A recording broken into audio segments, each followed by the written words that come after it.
Africa and fire. The two are interwoven. Across the continent, bonds are created around fire. Songs are sung, stories told. Life and death, recognized and celebrated. Rites of passage are underscored by the heat of flame. Time is measured by the arrival and departure of the great fires that shape, scorch, and define the land. There is no food without fire. There is no shelter without fire. In Africa, there is no life without fire. It's for a very good reason that Africa is referred to as the fiery continent. More wildfires occur here than any other place on Earth.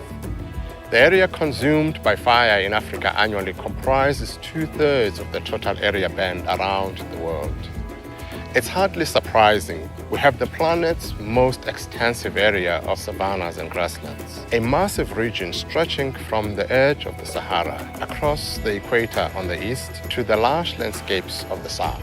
We have a climate where the long, dry, warm season favors fire.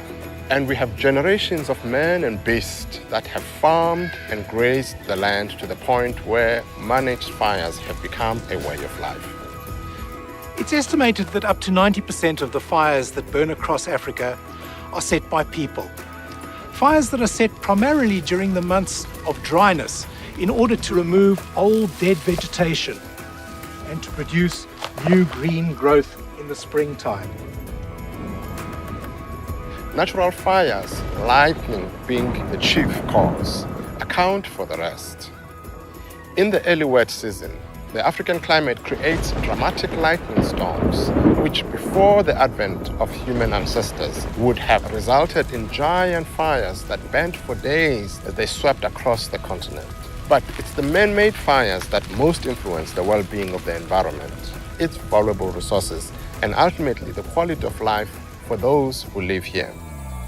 Large numbers of evolutionary adaptations indicate that periodic fires in Africa long predate the keeping of livestock when the practice of burning for spring grazing began. And as man has controlled and influenced this environment over centuries, with a bit of help from Mother Nature, the land has responded accordingly. Fire is a vital and integral part of the vast African ecosystem, and the continent thrives because of it. Many indigenous plant and animal species have growth and reproduction cycles that have evolved with the fire patterns and would in all likelihood become locally extinct if these patterns were compromised.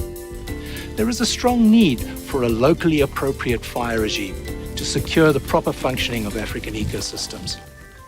We grew up with fire. Well, what can you tell us about?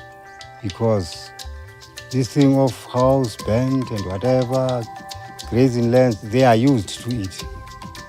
So they thought this is part of life.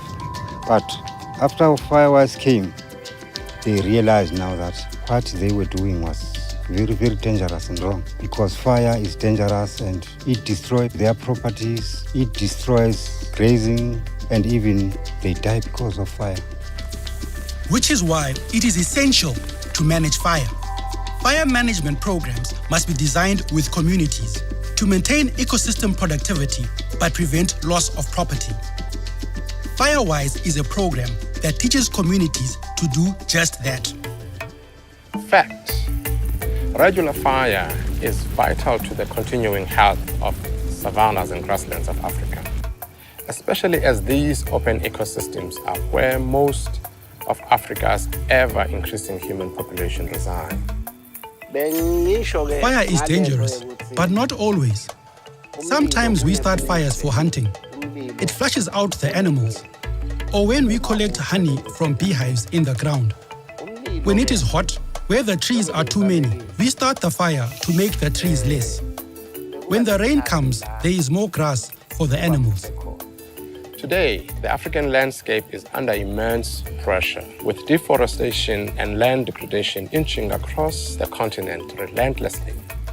The domino effect of shrinking natural ecosystems and unstable fire patterns has a direct impact on the continent's life-sustaining resources. These include river flows in the headwaters of some of the major river systems. It's evident that a sustained, more orchestrated fire management program should be implemented in order to reverse really concerning trends. Evident because fire is an essential part of the natural rejuvenation and recovery of African woodlands and rangelands. This allows them to continue to provide services to people and animals in a sustainable manner. Fire has its season. From July, we must be cautious. We open the fire bells not to burn everything. From October, we burn the grass. Then there is grass for our animals after the rain. The balance between tree-covered and open landscapes needs to be managed more effectively. And the related balance between carbon retention and release, a balance maintained historically by periodic burning of fires in grasslands and woodlands. The issue of continental fire management in a region encompassing many different countries, differing cultures and varying socioeconomic values against urban, peri-urban and rural backdrops is a complex one. A participative approach is the most realistic way to restore and maintain the biodiversity that supports the people and natural resources of the African continent, and that requires periodic fires in order to survive. By working in conjunction with land users, by developing programs and structures at community level, there's a huge potential for initiatives that will result in rural job creation as well as upskilling of local talents. The intention of this presentation is to create a spark that will hopefully take flame amongst the relevant parties, authorities and concerned institutions. The task at hand is a massive one. But the opportunities for the continent of Africa and its inhabitants are immense.